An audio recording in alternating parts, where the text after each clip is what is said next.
That was not a large applause. Start again.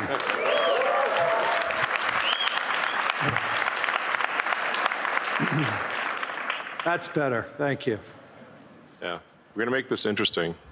How many quotes are you going to want that are going to be after this session? I don't know. I mean, 5. Okay. So good afternoon, everyone. It's great to see everybody here. It's been an amazing week here in Davos. Hopefully everybody saw that we are having conversations here. Hopefully everybody agrees. There are some conversations that we may disagree.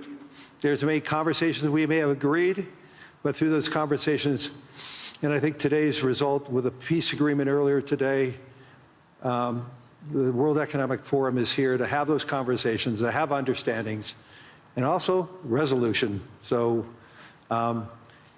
it's an important component of who we and what we are, and I'm thrilled to have Elon Musk here. He came all the way from California to be here to see all of you. So thank you, Elon. You're most welcome. I heard about the formation of the Peace Summit, and I was like, is that P-I-E-C? You know, a little piece of Greenland, a little piece of Venezuela. We got one. All we want is peace.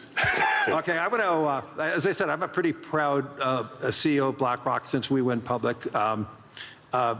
The compounding return of BlackRock to our shareholders was 21%.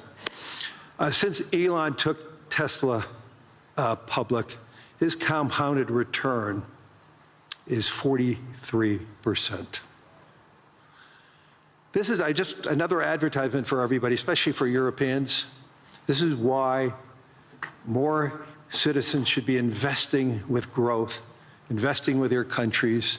Imagine if a lot of pension funds invested with Elon when Tesla went public, and how much return would all the pension funds that invested side by side with Elon and the growth. So a spectacular return. There's very few companies. Well, I don't think there's any other company as large as Tesla today that has that compounded return. So congratulations. Oh, thank you. It's a good measurement. Well, we have an incredible team at Tesla, and that's the reason. So I want to get into the dirt, the meaningful component about technology, the possibilities. I want to talk about AI and robotics, energy, space, and the progress ultimately coming down to engineering discipline, scale, execution. And few people, if not anyone, has the experience and the fortitude to confront these issues head on. Not just the ideas, but the execution across so many different technologies, Elon, and that's why I thought it was important for us to have this dialogue here in Davos. So you're presently building on AI, on robotics, on space, on energy, all at the same time. When you look across those efforts, what do they have in common from an engineering standpoint?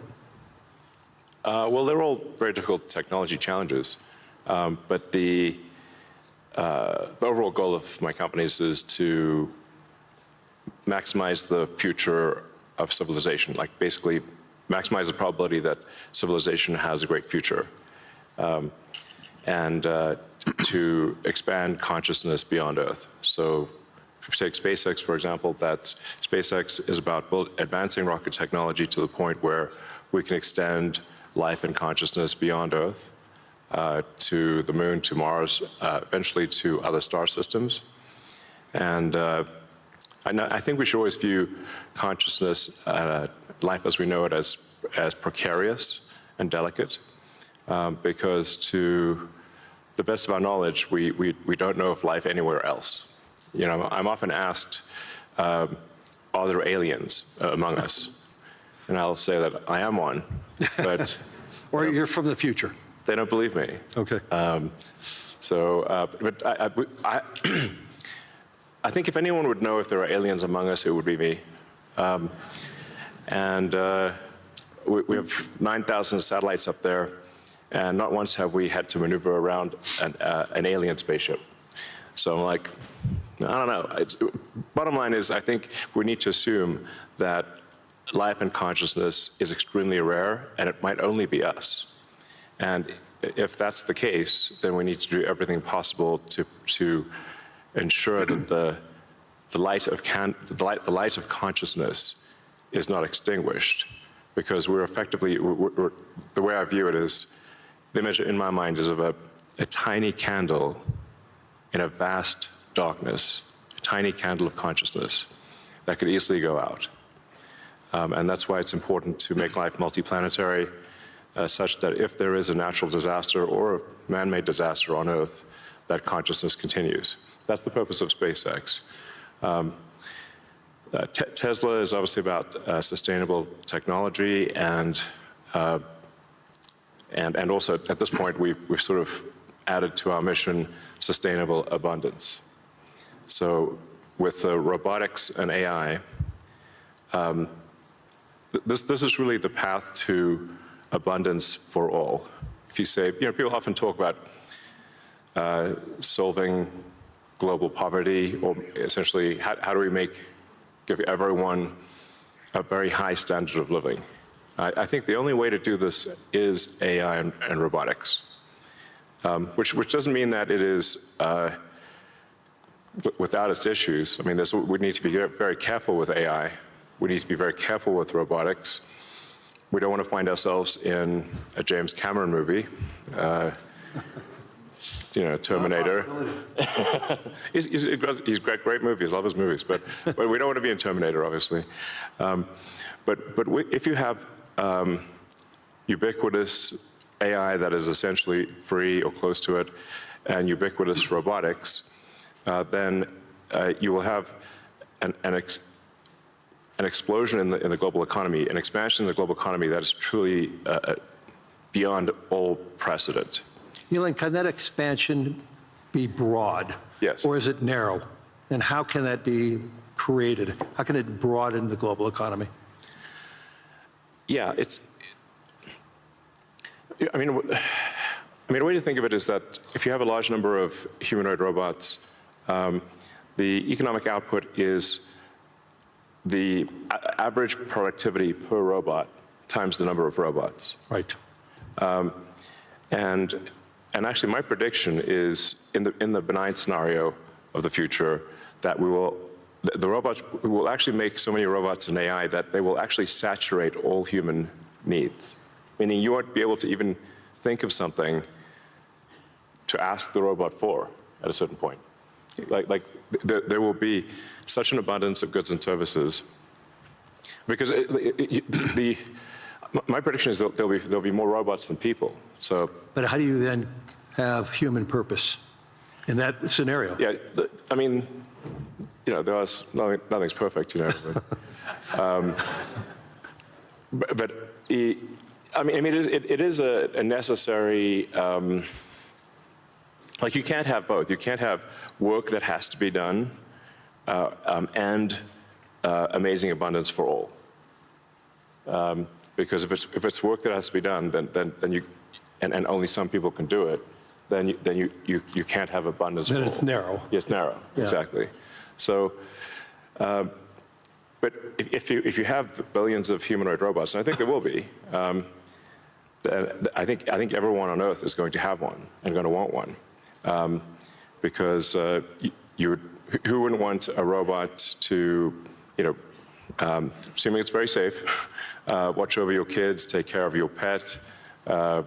If you have elderly parents, a lot of friends of mine have said they have elderly parents. It's very difficult to take care of them. Expensive. Yeah, it's expensive, and there just aren't enough people to take care of there aren't enough young people to take care of the old people. Right. So if you had a robot that could take care of and protect an elderly parent, I think that would be great. That would be an amazing thing to have. I think we will have those things. So, I mean, overall, I'm very optimistic about the future. I think we're headed for a future of amazing abundance, which is very cool, and definitely we are in the most interesting time in history. I don't think there's a more interesting time in history. So. Can you and I reverse aging in this new history, or are we going to see it? I haven't put much time into the aging stuff. I do think it is a very solvable problem. Like you can. I think when we figure out what causes aging, I think we'll find it's incredibly obvious. It's not a subtle thing. The reason I say it's not a subtle thing is because all the cells in your body, with some pretty much age at the same rate. Good. I've never seen someone with an old left arm and a young right arm ever in my life. So why is that? That means that there must be a clock, a synchronizing clock, Right. that is synchronizing across 35 trillion cells in your body.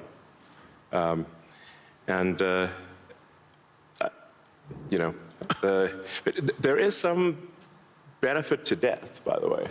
It's like there's a reason why we don't actually have a longer lifespan, because if people do live forever for a very long time, I think there's some risk of an ossification of society, of things just getting kind of locked in place, it just may become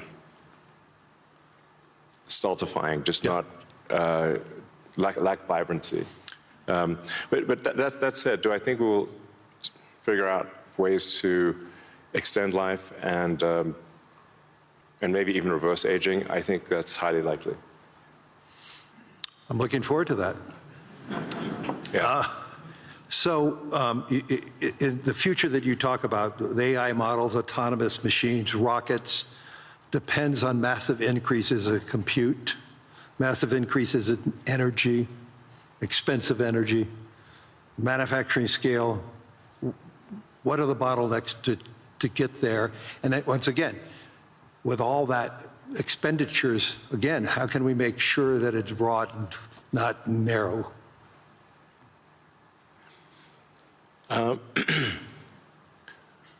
I just think the natural thing is it's going to be very broad, because AI companies will seek as many customers as they possibly can, and the cost of AI is already very low, and it's plummeting every year. I mean, the cost of AI is almost meaningfully changing on a month-to-month basis. There's open models now everywhere. Yeah. Yes, there's open models. And the open models only lag, they're maybe a year behind. Right. The sort of closed models. So I think the AI companies will seek as many customers as possible, which means they'll provide AI to the world. But the cost of getting to there, the compute, the chips, the fab, the powering, that to me, what are the those are huge. The limiting factor, yeah, I think the limiting factor for AI deployment is fundamentally electrical power. It's just, right, it's energy. Yeah. I mean, we're seeing the rate of AI chip production increase exponentially, but the rate of electricity being brought online is 3%, 4% a year, yeah. max. Yeah. It's clear that we're very soon, maybe even later this year, we'll be producing more chips than we can turn on. But except for China. China's growth in electricity is tremendous. They're building 100 gigawatts of nuclear as we speak. Actually, solar is the biggest thing yeah. in China. So I believe China's production capacity on solar is 1,500 gigawatts a year, and they're deploying over 1,000 gigawatts a year of solar. Now, for continuous solar load, you divide that by roughly, 4 or 5. Call it that's around 250 gigawatts of steady state power paired with batteries.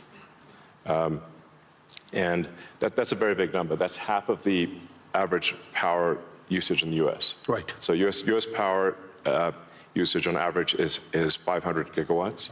Right. China, just in solar, in solar that can provide steady state power, and batteries can do half of the U.S. electricity output per year just with solar. Solar is by far the biggest source of energy.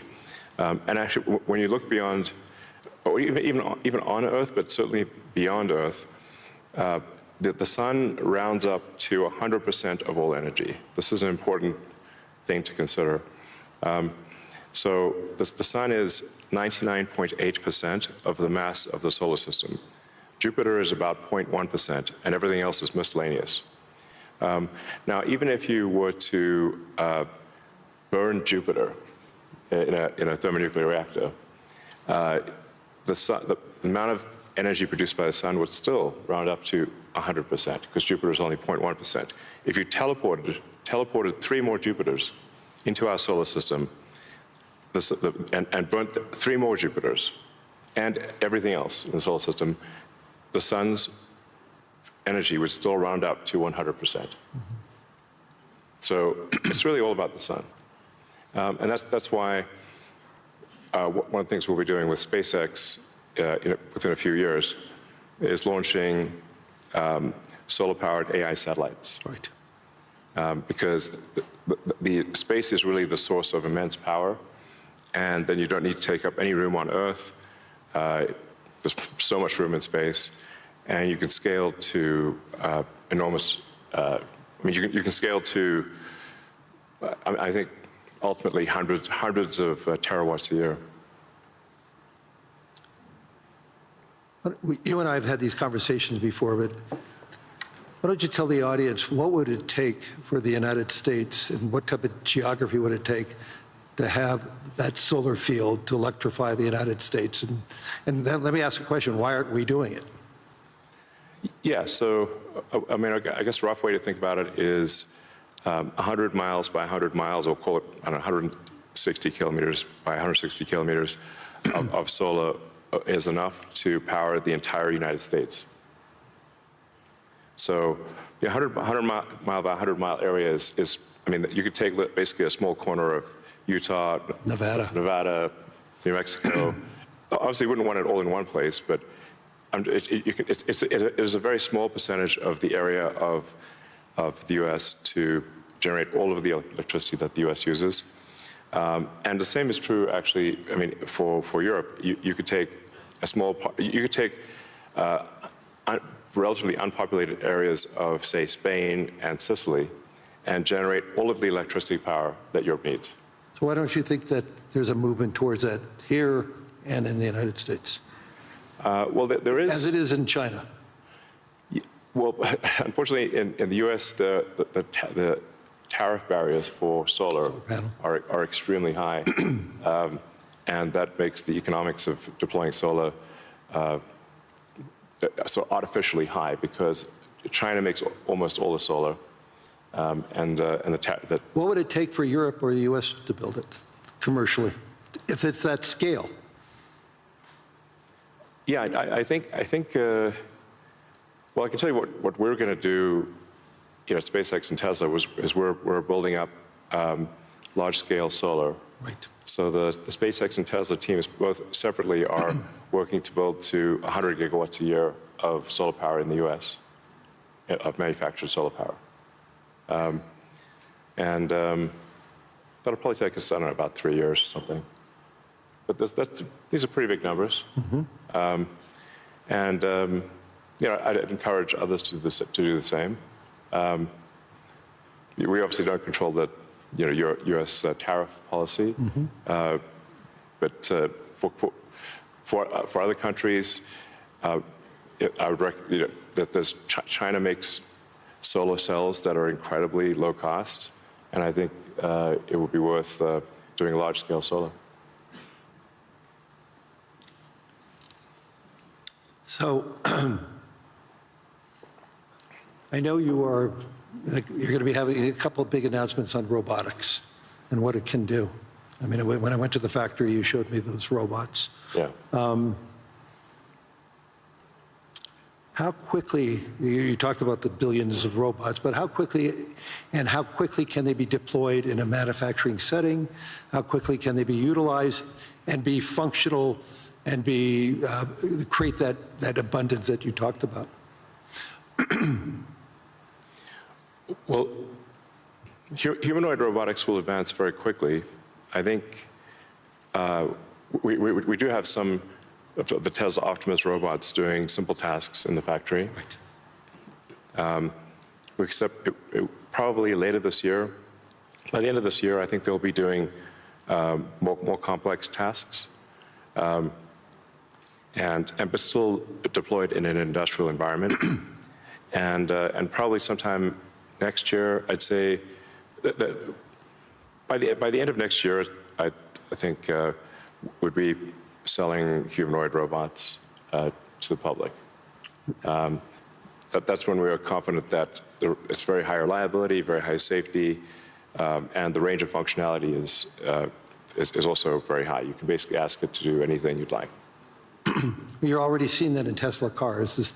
The software changes that you're doing, and what is it? Yeah. Every quarter now, a software change that upgrades the ability of the robot within the car. Yes, the Tesla full self-driving software, we update it sometimes once a week. It's actually so safe, when Tesla full self-driving is so safe that they're offering customers half-price insurance if they use Tesla full self-driving in their car. And that can be monitored by the insurance company? Is that part of the agreement then? Yeah. I think self-driving cars is essentially a solved problem at this point. Right. And Tesla's rolled out a sort of robo-taxi service in a few cities, and Right. will be very, very widespread by the end of this year within the U.S. And then we hope to get supervised full self-driving approval in Europe, hopefully next month. Really that quickly? Yeah, and then maybe a similar timing for China, hopefully. I want to move to space because historically space is very capital intensive. It historically been done by governments. Obviously SpaceX changed the whole model. But we've seen it slow to scale, and now I'm starting to see it ramping up in what you're doing and other things. Talk to us about the automation and AI, how it's changing the economics in building and preparing for us in operating in space.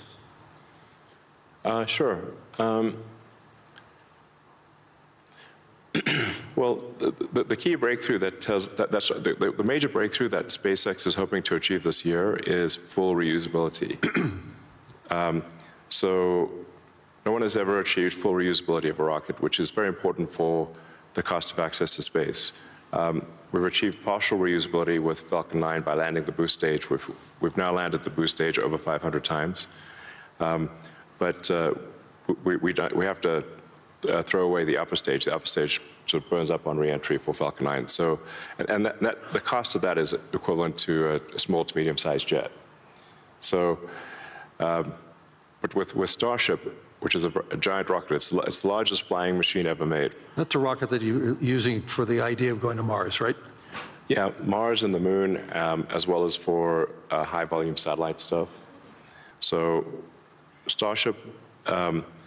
Hopefully this year we should prove full reusability for Starship, which will be a profound invention because the cost of access to space will drop by a factor of 100 when you achieve full reusability. Right. It's the same sort of economic difference that you would expect between, say, a reusable aircraft and a non-reusable aircraft. Like if you have to throw your aircraft away after every flight, that would be a very expensive flight. But if you only have to refuel, then it's the cost of the fuel. And so that's really the fundamental breakthrough that gets the cost of access to space, we think, below the cost of freight on aircraft. So, you know, under $100 a pound type of thing easily. Wow. So it makes putting large satellites into space very low, very cheap. And then when you have solar in space, you get 5 times more effectiveness, maybe even more than that, than solar on the ground, because it's always sunny. It's cold. It's always sunny, so you don't have a day-night cycle or seasonality or weather, and you get about 30% more power in space because you don't have atmospheric attenuation of the power. Right. The net effect is solar is 5 times more. Any given solar panel will do 5 times more energy in space than on the ground. Is there any capacity in doing that and then taking that power and bringing it back to Earth? Is there any way of doing that, or you're just taking that power and utilizing it for the needs, like building AI data centers in space? I think the case, it's a no-brainer for building solar-powered AI data centers in space, because as you mentioned, it's also very cold in space. If you're in the shadow, then it's very cold in space, just 3 degrees Kelvin. So you just have solar panels facing the sun, and then a radiator that's pointed away from the sun, so it has no sun incidence, and then it's just cooling. It's a very efficient cooling system. So net effect is that the lowest cost place to put AI will be space, and that'll be true within 2 years, maybe 3 at the latest. Wow. So looking 10 or 20 years out, how would you describe success with AI or space technology, and where do you see it? Are you more certain what's going to happen in the next 3 years, or 5 or 10? I don't know what's going to happen in 10 years, but the rate at which AI is progressing, I think we might have AI that is smarter than any human by the end of this year, and I would say no later than next year. Wow. And then probably by 2030 or 2031, call it 5 years from now, AI will be smarter than all of humanity collectively. We only have a number of minutes left, but I want to humanize you for a second. So there's no speculation that you're make a joke about peace. Right. I would frame this question by, you are the most successful entrepreneur, industrialist in the 21st century, maybe beyond. I want to really get this. What inspired you? Who inspired you? What was the foundation of your curiosity? And importantly, was there an aha moment, an epiphany at any time in your life and career? Well, as a kid, I read a lot of science fiction, sci-fi, fantasy books. Yeah, we talked about that. And comic books, and I always liked technology. I didn't expect to be where I am today. This seems incredibly implausible.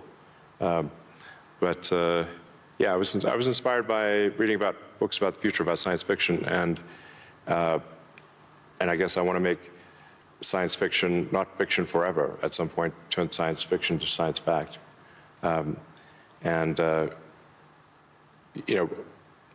want to have like Starfleet and Star Trek, really, for real, like where we actually have giant spaceships traveling through space, going to other planets, traveling to other star systems. I'm just interested if I could be beamed up to go back to New York. I'd like to just be beamed back to New York instead of flying. Yeah. Talking about Star Trek. No, I guess my essential, what I would call the philosophy of curiosity. I'd like to understand the meaning of life. Is the standard model of physics correct regarding the beginning of life, beginning of existence, and the end of the universe?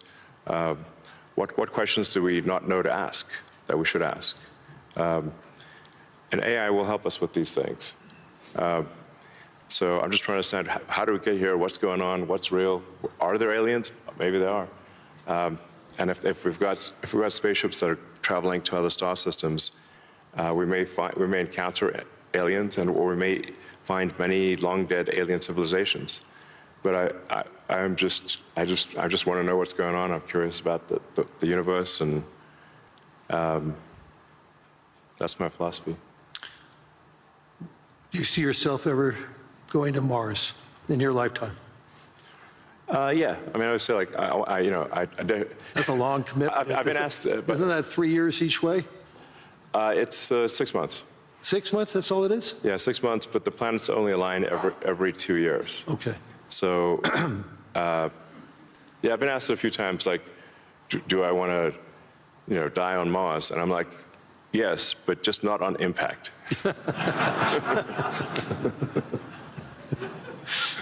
That's a good answer. Anyway, we're out of time. Hopefully everybody enjoyed this. I mean, there's so many myths around Elon Musk. I could tell you he's a great friend, and I constantly learn so much from him. And I'm totally inspired by what he has done. I've been inspired who he is, and I'm totally inspired by his vision of the future. And I don't think it's such a bad future, and I agree with his optimism. So, Elon, thank you. Any last words? Well, I think my last words would be, I would encourage everyone to be optimistic and excited about the future. Good. And generally, I think for quality of life, it is actually better to err on the side of being an optimist and wrong rather than a pessimist and right. On that note.